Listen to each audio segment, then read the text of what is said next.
Fala, monstrinho, o lance é o seguinte, vou te mostrar uma coisa, um detalhe sobre a descarga do caso do cátion hidrogênio na redução catódica e do anhidróxido na oxidação anódica, tá certo? Se você pegar o vídeo anterior, pegar as aulas de eletrólise, a gente sempre fala assim, né? Se a redução no cátodo for hidrogênio, a gente põe lá 2H+, mais 2 elétrons, dando gás hidrogênio.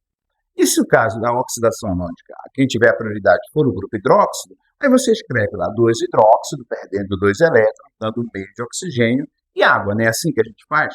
Mas, na verdade, tem um detalhe aí que você precisa saber. Preste bem atenção, tá certo? Digamos que é o hidrogênio que vai sofrer a redução catódica, tá?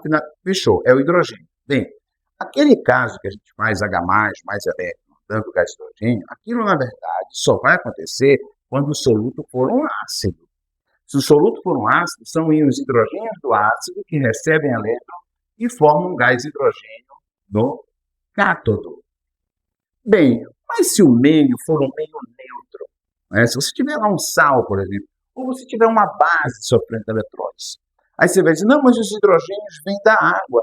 Mas a água, ela ioniza muito pouco. Confere, o grau de ionização dela é muito lento. Na verdade, nesse caso, quem vai sofrer redução são as próprias moléculas de água. E como é que você vai escrever isso? Método Schmidt-Fly. Vem comigo. Você vai fazer como vinha fazendo normalmente nos outros casos simples de eletrólise. Você põe lá 2H2O, dando 2H+, mais 2OH. Ah, é o hidrogênio que vai sofrer a redução. Beleza. Aí você põe 2H+, mais 2 elétrons de hidrogênio. Exatamente como a gente fez aqui. Mas, amiguinho, isso aqui só vai realmente acontecer, esse aqui de cima, se for uma solução que você tem um ácido, certo? Que você tem hidrogênio suficiente. Mas se não for, são as próprias moléculas de água. Então, como é que eu faço? Você vai usar esse método Schmidt-Fly. Você faz como se fosse assim, aí você simplifica aqui, ó, beleza? E escreve, ó, 2 mol de água, mais 2 elétrons, dando gás hidrogênio e 2 hidróxido. Então, a rigor, tá? Quem sofre a redução catódica, se o meio não for um ácido, são as moléculas de água. E assim, então, que seria a forma correta de você escrever. É por isso que em algumas questões eles falam assim, olha, no cátodo, né, formou gás hidrogênio, beleza. Ah, mas aqui eu também tenho, Castelo, eu não preciso fazer essa coisa aí. Preste bem atenção. Eles olham no cátodo, formou um gás hidrogênio, e eu coloquei um indicador lá, nessa solução. No entorno do cátodo, lá próximo ao cátodo, deu uma determinada coloração. Repara que em torno do cátodo, como são as moléculas de água que sofrem eletrólise, o meio ficará base. E aí o indicador vai indicar esse meio base. E é aí que ele vai te pegar, se você souber só esse caso mais simples aqui.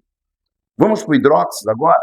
Beleza, suponha que seja o hidróxido que vai sofrer, tá? No caso, a oxidação anódica. Como é que a gente escreve, não é isso? Hidróxido, perde elétron, forma água e gás oxigênio. Beleza.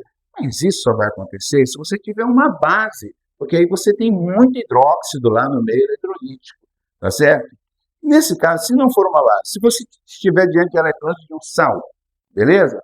Ou você está diante da eletrólise de um ácido, então você não tem lá esses íons hidróxidos nessa quantidade. Por quê? Porque a molécula de água, ela ioniza muito pouco. Então são as próprias moléculas de água que vão sofrer oxidação. Mas e aí, como é que eu vou resolver isso? Método Schmidt-Fly, amiguinho, ó.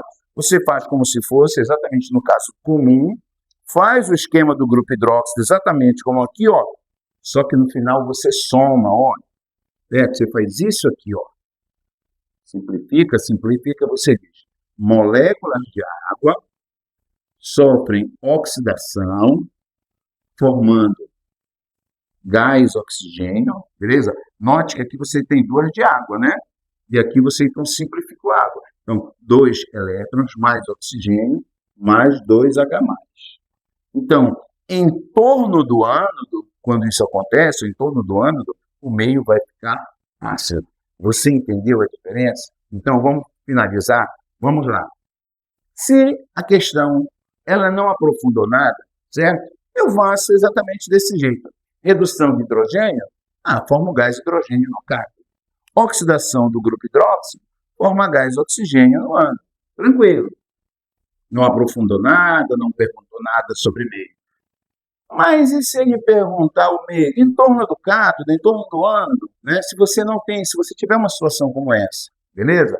Então, se não for um ácido, se você não tiver um ácido na solução, quem vai sofrer a redução são as moléculas de água. Então, ele pode pedir essa equação aqui para você, por exemplo, assinalar a resposta. E, se você não tiver uma base, quem vai sofrer a oxidação são as moléculas de água. Então, você vai ter esse processo, tá certo? Aqui, monstrinho, é método Skinner-Flynn. Aqui você não perde nada, aqui você acerta tudo.